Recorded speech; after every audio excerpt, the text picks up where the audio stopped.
warahmatullahi wabarakatuh. Halo sahabat Porsi, bersama saya Sofia di sini. Selamat datang di episode pertama Porsi Podcast Farmasi Himpunan Mahasiswa Jurusan Farmasi Universitas Islam Negeri Alauddin Makassar. Pada episode kali ini kita akan membahas seputar sistem perkuliahan di jurusan Farmasi UIN Alauddin Makassar dan apa sih ciri khas tersendiri dari jurusan Farmasi Universitas Islam Negeri Alauddin Makassar. Nah, pada kesempatan kali ini kita menghadirkan narasumber yang sangat luar biasa, yaitu Ibu Apoteker Suryaningsih SSI MSI selaku dosen dan tenaga pengajar dari jurusan Farmasi Universitas Islam Negeri Alauddin Makassar, dan juga beliau merupakan ketua jurusan dari jurusan Farmasi Universitas Islam Negeri Alauddin Makassar. Mari kita sambut Ibu Apoteker Suryaningsih SSI MSI. Selamat datang, Bu.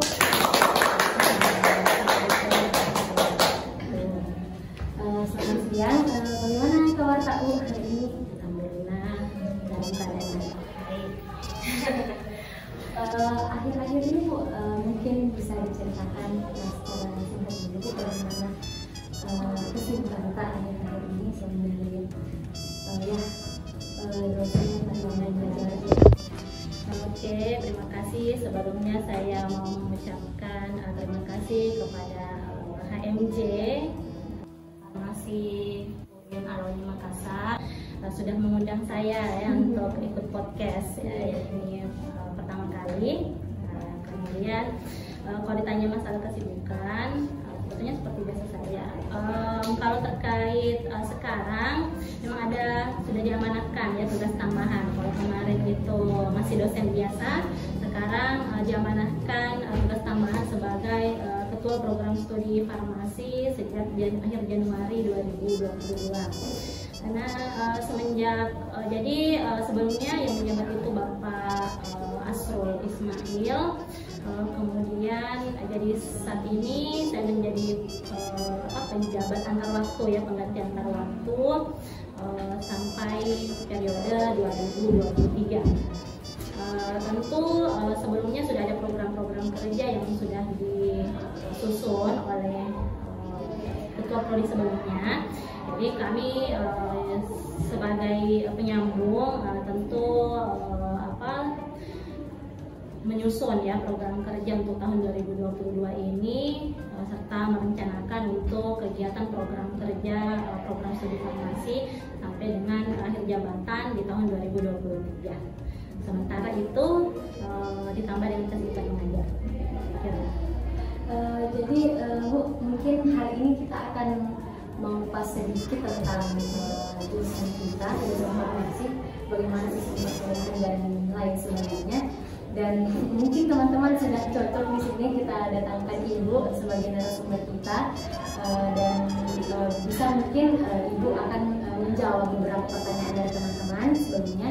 Jadi bagi Ibu, sebelumnya itu kami dari teman-teman mengadakan kuesioner tentang sistem perkuliahan yang berjalan saat ini. Di sana kami mengevaluasi tentang bagaimana pendapat teman-teman terkait sistem perkuliahan yang sedang diterapkan, itu mulai dari kakak angkatan 2019, 2020 dan 2021 yang mungkin yang sedang menjalankan sistem perkuliahan ini. Jadi Bu, kan di jurusan kita ini sekarang melaksanakan dan menerapkan sistem blok. Mungkin Ibu bisa menjelaskan tentang apa itu sistem blok. Jadi mungkin yang saya coba jelaskan itu sejarah penerapan sistem blok di prodi farmasi ya. Kalau bicara sejarah, jadi sebelum tahun 2014 itu sistem perkuliahan itu masih seperti biasa. Jadi dalam seminggu itu setiap hari itu mata kuliah bisa berbeda-beda, termasuk praktikum juga seperti itu. Kemudian kan tahun 2014 itu kita lakukan revisi kurikulum. Jadi rutin per 4 tahun itu kita ada revisi kurikulum. Pas 2014 itu ada revisi untuk kurikulum 2014. Yang sebelumnya itu, ini bisa bicara sejarah ya, sampai akhirnya diterapkan blok itu di sini. Jadi di 2014, jadi sebelumnya itu kalau dulu mata kuliah itu misalnya yang membedakan mata kuliah itu punya praktikum atau tidak ini dari SKS-nya kita lihat. Jadi kalau misalnya mata kuliah itu 3 SKS dan ada 1 SKS praktikum, itu tergabung ya satu mata kuliah. Jadi paginya kuliah, siangnya praktikum, 1 SKS itu siangnya praktikum. Tetapi waktu itu karena tergabung, jadi misalnya nilainya kan tetap tergabung jadi satu mata kuliah antara kuliah dengan praktikum. Jadi kalau misalnya saat itu entah praktikumnya yang tidak lulus atau mungkin salah satunya mata kuliahnya tidak lulus, otomatis 3 SKS itu langsung tidak lulus.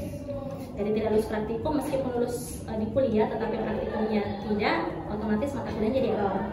Atau sebaliknya mungkin kuliahnya yang tidak lulus tapi praktikumnya lulus, tetapi karena dia satu kesatuan 3 SKS maka otomatis langsung tidak lulus. Nah, nah di tahun 2014 itu kita ada revisi, salah satunya itu ya, selain ada unsur lain kalau kita merevisi kurikulum. Kemudian di 2014 itu terpisah antara mata kuliah dengan praktikum. Jadi misalnya kuliahnya itu hanya 2 SKS, praktikum juga mata kuliah tersendiri. Jadi tidak saling terkait. Kalau misalnya ada satu tidak lulus, yang lainnya tidak saling terkait. Jadi kalau misalnya mau praktikum yang lulus, jadi yang mulai cukup praktikum saja kuliah. Selanjutnya pada tahun 2014 itu yang saya ingat waktu itu dekan ya, ada dekan saat itu yang menjabat dekan adalah Bapak Dr. Armin. Nah beliau pada saat itu kalau yang saya ingat pada saat rapat edukasi itu beliau menyampaikan dia mensosialisasikan tentang kurikulum blok ini. Ya, jadi pada itu kita belum masih seperti kuliah yang biasa yang setiap hari. Nah pada saat itu dekan saat itu Dr. Armin mensosialisasikan terkait kurikulum blok. Nah beliau menyampaikan apa keuntungannya kurikulum blok itu, kemudian dan menyampaikan agar kami di fakultas, jadi bukan cuma farmasi tetapi fakultas ya, seluruh fakultas kedokteran dan ilmu kesehatan itu untuk menerapkan sistem blok. Nah karena waktu itu masih awal, maka sementara yang diterapkan itu adalah blok waktu. Blok waktu maksudnya seperti jadi satu mata kuliah itu diselesaikan di satu, kemudian baru masuk ke blok berikutnya. Nah harusnya kan satu mata kuliah itu misalnya dulu 16 kali pertemuan, setiap satu minggu itu satu, misalnya hari ini kuliah hari Senin, kemudian itu baru 1 kali pertemuan. Nanti Senin depan, kalau misalnya di jadwalnya Senin, nah Senin depan itu pertemuan kedua, sampai nanti 16 pekan. 16 pekan, artinya sekitar 4 bulan ya, 4 bulan gitu mata kuliah, dan semua ada 8 atau 10 mata kuliah ya setiap pekan. Nah, karena kita di waktu itu disuruh untuk menerapkan sistem blok, jadi blok waktu dulu. Jadi kita hanya satu mata kuliah A. Jadi waktu itu kita atur satu mata kuliah saja yang jalan, ya satu mata kuliah, tetapi dia terusnya jadi 16 hari berturut-turut, bukan 16 tapi 16 hari kerja ya, dalam sehari itu punya 16 kali pertemuan, tiap hari itu 16 cuma satu mata kuliah itu. Baru kemudian jadi istilahnya blok waktu ya, menggabung antara jadi, tapi praktikum masih tetap terpisah. Praktikum memang mata kuliah terpisah, jadi praktikum tetap siang dan masih mengikut mata kuliah sistem yang lama gitu ya. Cuman mata kuliah saja yang digabung. Jadi 16 kali pertemuan, tapi 16 hari berturut-turut itu baru kemudian pindah ke mata kuliah selanjutnya. Kemudian di 2014-2018 kita revisi kurikulum lagi. Kita coba menerapkan yang blok murni ya. Jadi tergabung lagi mata kuliah dengan praktikum. Nah pada saat itu jadi setelah dihitung ya, SKS kan satu SKS 50 menit, kemudian dikonversi kalau 3 SKS berapa, satu SKS itu setara dengan. Nah waktu itu untuk lebih melonggarkan ya, jadi pada saat itu kan kuliah dan praktikum sudah tergabung lagi ya, jadi satu mata kuliah, sudah tidak terpisah. Jadi ketika kita ada satu blok mata kuliah juga ada kuliah dan di situ ada praktikum. Sekarang ada LCT, tutorial dan praktikum ya. Jadi kalau ada 3 SKS, satu SKS-nya LCT, satu SKS untuk tutorial dan satu SKS untuk praktikum. Nah itu yang kita konversi supaya setara. Jadi misalnya kalau kuliah itu satu SKS setara dengan 50 menit tatap muka, kemudian ditambah dengan tutorial dan praktikum. Nah, kita konversi. Ini 2018 masih itu kurikulum 2018 awal. Saya satu SKS itu kita konversi kenanya itu satu SKS 5 hari. Jadi kalau 3 SKS itu bisa dalam 15 hari. Tapi kendalanya adalah ketika kita menerapkan misalnya 20 SKS, jadi 20 SKS dikali 5 hari itu totalnya ada 100 hari. 100 hari itu kira-kira menghabiskan waktu sekitar, jadi kalau sebulan itu 20 hari, itu habisnya nanti 5 bulan. Artinya sudah habis batas waktu pemasukan nilai. Harusnya kan kalau 16 kali pertemuan itu cuma 4 bulan, ada 2 bulan untuk libur, pengumpulan nilai, kemudian menggunakan nilai pengurasan KRS, baru kemudian masuk ke semester berikutnya. Nah, kendalanya waktu itu adalah waktu lama kuliah itu menjadi lebih panjang, jadi menjadi 5 bulan. Waktunya pemasukan nilai kita masih kuliah. Nah, aduh kayaknya terlalu lama, jadi kita sudah diminta untuk masukkan nilai, tetapi sementara masih ada mata kuliah yang jalan, ya masih ada kuliah yang jalan. Nah, jadi sudah dievaluasi, kita coba padatkan ya, jadi 4 hari. Nah, setelah itu 4 hari itu masih cukup, masih memenuhi 16 kali pertemuan, kita dikonversi ya, hanya 50 menit kali 16 setara ya. Pokoknya saat itu akhirnya oke, kita padatkan dan masih sesuai dengan hitungan waktu SKS-nya. Itu satu SKS itu 4 hari, dan satu SKS 4 hari. Jadi misalnya kalau tutorialnya 800 menit, satu SKS 800 menit, LCT kuliahnya 800 menit, ditambah praktikum 2720 menit, itu kena 3 SKS itu 12 hari. Pernah kan dicoba yang di 2018 itu, dan satu SKS jalan semua kan, LCT, tutorial, kemudian praktikum. Nah, jalan, kemudian pada saat itu coba diatur, jadi misalnya 12 hari itu sudah harus selesai semua, harus selesai semua. Kemudian misalnya pagi kuliah, siang mungkin sudah ada yang praktikum, ya. Mungkin ada yang tutorial, tergantung mata kuliahnya masing-masing. Tapi kendalanya waktu itu kan, jadi setiap akhir bulan kita evaluasi. Sebetulnya apa sih masalahnya setiap, karena kami juga merasakan ya, dan ada juga kuesioner yang disebarkan juga ke mahasiswa ya. Dan kami pun juga selalu rapat, apa sih kekurangan kelebihannya, apa kendalanya selama menjalankan sistem blok ini ya, seperti itu. Nah, 4 hari, jadi kalau misalnya TSS 12 hari itu coba kalau misalnya paginya baru dapat materi, terus siangnya sudah praktikum, kan artinya dia belum dapat teori secara keseluruhan, kemudian sudah harus praktikum ya, jadi belum ada materi ya, kemudian sudah masuk praktikum. Nah, jadi coba ada juga mata kuliah yang misalnya seperti ini, karena mau tidak mau harus dikerjakan setiap hari ya, berturut-turut praktikumnya. Jadi misalnya kayak mata kuliah, kasih contoh lah kayak teknologi obat tradisional. Nah, itu kan ada misalnya praktikum percobaan pertama itu ekstraksi ya, sampel yang namanya ada ekstraksi. Kemudian karena waktunya cuma misalnya 12 hari itu, jadi misalnya hari ini mengekstraksi, besoknya kan sudah harus melanjutkan ke tahap percobaan selanjutnya. Sementara prosedur, artinya kalau mau masalah itu bukan 3 kali 24 jam 3 hari, nah tapi kalau mau ditunggu itu habis waktunya. Jadi ada keterampilan yang tidak tercover kalau waktunya sesingkat itu. Khusus praktikum ya, kalau kuliah mungkin tidak masalah, tetapi praktikum itu agak trouble ya. Jadi waktu untuk tidak antar percobaan itu biasanya ada butuh waktu lebih panjang, tetapi karena waktunya harus diselesaikan, ya akhirnya tidak optimal. Sama juga dengan kayak teknologi. Saya antara mau preformulasi atau formulasi. Nah, hari ini preformulasi, besoknya sudah harus formulasi, besoknya sudah harus praktikum. Sementara untuk studi preformulasi itu sangat singkat waktunya, untuk studi literatur selama cuman setengah 1 malam itu ya biasanya.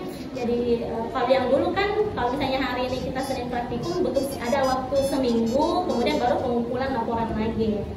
Nah, jadi kadang mau tidak, karena merasa tidak optimal. Untuk ada beberapa praktikum yang kurang optimal, tidak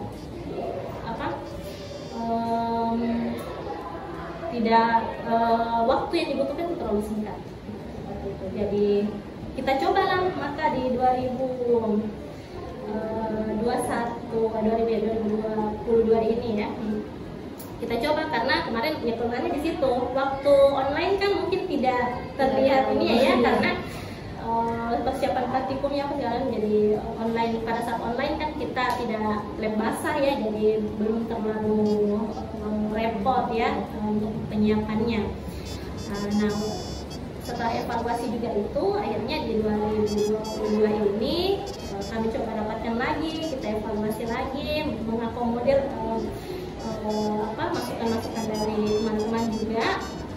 Maka kita coba lagi kembalikan supaya praktikum itu juga tetap bisa jalan dan tercapai kompetensinya, waktu yang dibutuhkan juga itu lebih rasional seperti itu. Jadi kami coba kembali ke ini lagi, jadi kuliahnya kita cobakan di pagi, praktikumnya kita bisa di siang. Kemudian kita kasih running bersamaan supaya waktunya lebih longgar. Jadi kalau satu-satu nanti waktunya lebih panjang, nanti lewat lagi sudah waktu harus masuk pemasukan nilai. Kita belum selesai kuliah kan, seperti itu dituntut juga kan, maksudnya harus tepat waktu memasukkan nilai. Karena kalau terlambat juga ada konsekuensinya kan seperti itu. Jadi akhirnya kita coba jadi tetap mata kuliahnya 2 running. Semua pagi itu kita manfaatkan untuk kuliah, siang itu dimanfaatkan untuk praktikum. Dan pagi itu supaya lebih longgar dan tetap sampai masa waktu pemasukan nilai 4 jadi kita runingkan 2 mata kuliah untuk pagi, kemudian siangnya itu khusus untuk praktikum seperti itu. Jadi Bu, kan kemarin tentang kuesioner kemarin ada beberapa jawaban pendapat teman-teman tentang sistem yang sedang berjalan, terkhusus tadi yang sedang running bersamaan, dan banyak dari teman-teman yang mungkin merasa terkendala dengan waktunya dan mungkin terkait dengan jadwalnya juga mungkin Bu yang berjalan bersama itu dengan bodoh, dan juga ada beberapa dari kakak-kakak yang mengulang mungkin juga agak kewalahan dengan sistem sekarang karena mata kuliahnya juga berjalan bersamaan dengan pengulangan berikutnya. Jadi kalau terkait mengulang itu mekanisme jadi mau blok atau non blok. Jadi sebetulnya ya untuk mahasiswa yang mengulang itu jadi sebelum memprogram mata kuliah itu biasanya kalau yang sekarang itu di tim PU ya, Farmasi Education Unit itu sudah jauh-jauh hari melis ya dan mencari mahasiswa mengulang supaya pada saat mengatur jadwal itu diusahakan supaya tidak tabrakan ya, tidak tabrakan. Jadi sama juga, jadi mahasiswa biasanya sebelum mereka memprogram itu harus lihat, jadi kalau sudah ada jadwal kemudian dilihat kira-kira kalau dia mengulang mata kuliah itu tabrakan atau tidak dengan mata kuliah reguler yang harus diprogramkan saat ini. Kalau sudah ini, kalau ditarik MPU pasti sudah mengatur supaya tidak tabrakan. Nah, kalau misalnya mau tidak mau ada yang tabrakan, tapi kalau kemarin sih sudah di list semua, kemudian sudah diatur ya, alhamdulillah sedemikian rupa sehingga tidak tabrakan ya. Tetapi kalau misalnya akhirnya ada yang tabrakan, maksudnya ini sebelum kuliah berjalan ya, biasanya mau tidak mau karena kita sudah juga tidak bisa harus yang tabrakan kan bukan cuma mahasiswanya tetapi dosennya juga, karena kita harus mengajar semester 2, 4, 6. Pada saat itu runningnya kita juga tidak tabrakan dan antar dosen. Kemudian mahasiswanya juga seperti itu. Jadi kalau misalnya ada kasus seperti itu dia mau mengulang, kemudian ada juga mata kuliah regulernya, kalau dia tabrakan harus memilih apakah misalnya dia memilih untuk memperbaiki nilainya dulu ataukah sebelum menyelesaikan, nanti kalau sudah kosong tidak ada mata kuliahnya baru diprogramkan pada saat enggak. Mengenai tadi yang kita jelaskan yang tentang biasanya ada materi yang misalnya belum seharusnya dipraktikumkan tapi sudah dipraktikumkan belum masuk materi, mungkin ada juga terdapat kesulitan dari para dosen untuk mengatur materi-materi dan jadwal dari LCTK atau dari praktikum supaya tidak berjalan bersamaan Bu,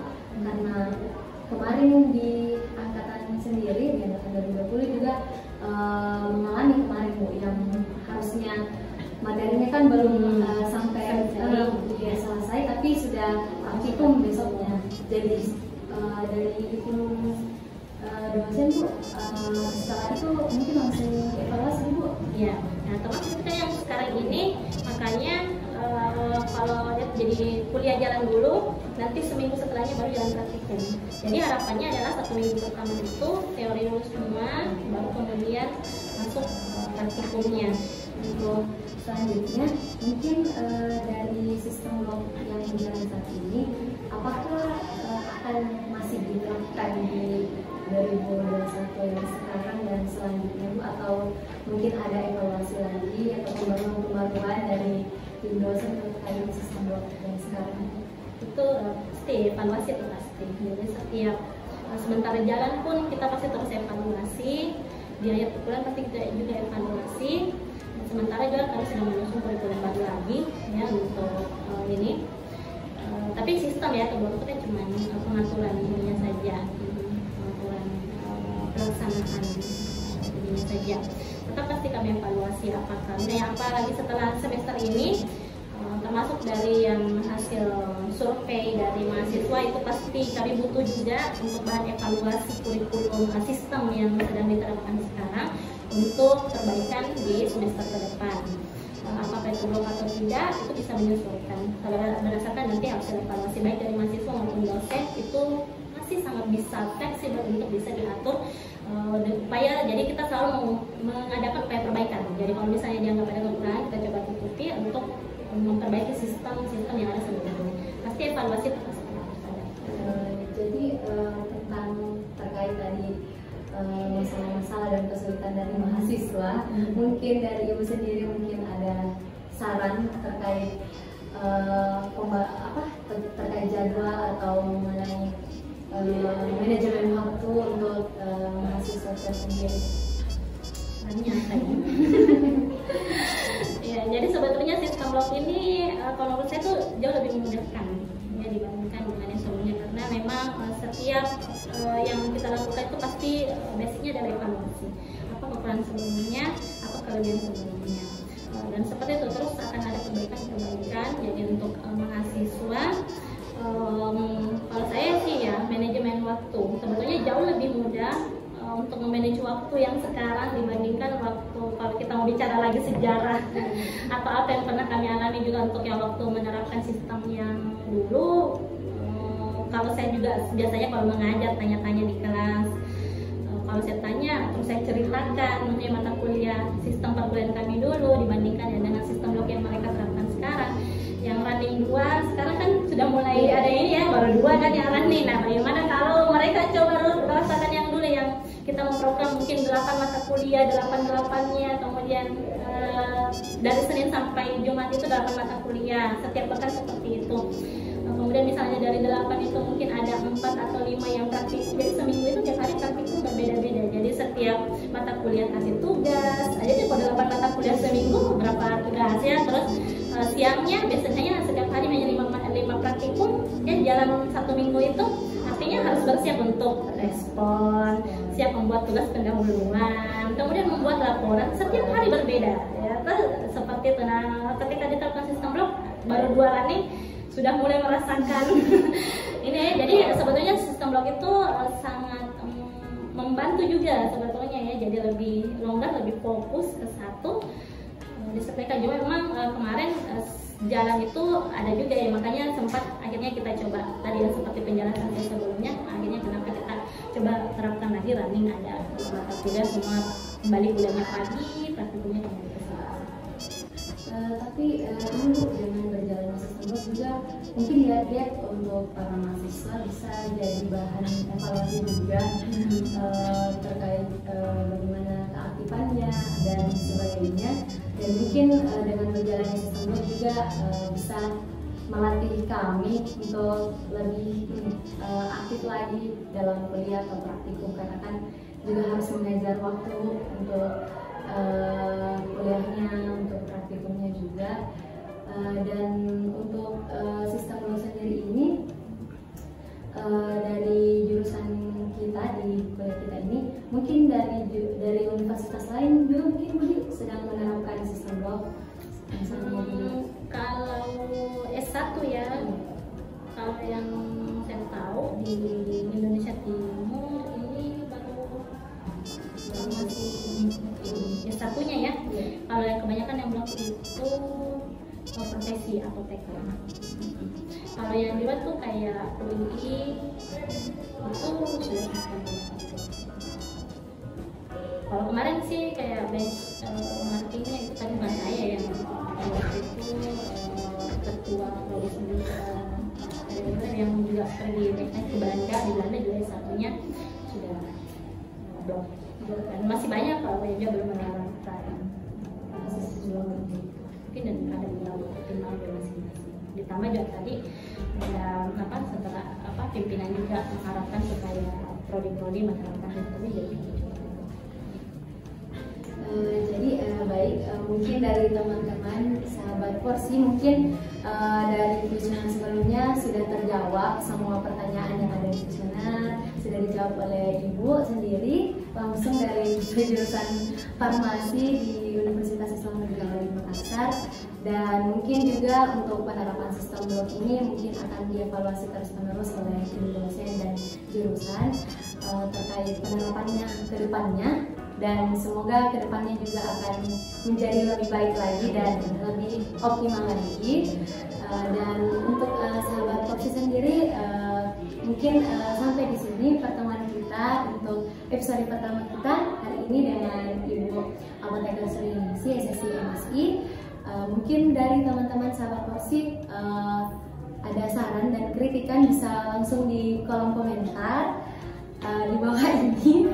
Dan untuk episode selanjutnya pantau terus YouTube HMJ Farmasi Universitas Islam Negeri Al-Azhar Makassar. Mungkin cukup sekian hari ini Bu. Terima kasih. Assalamualaikum warahmatullahi wabarakatuh.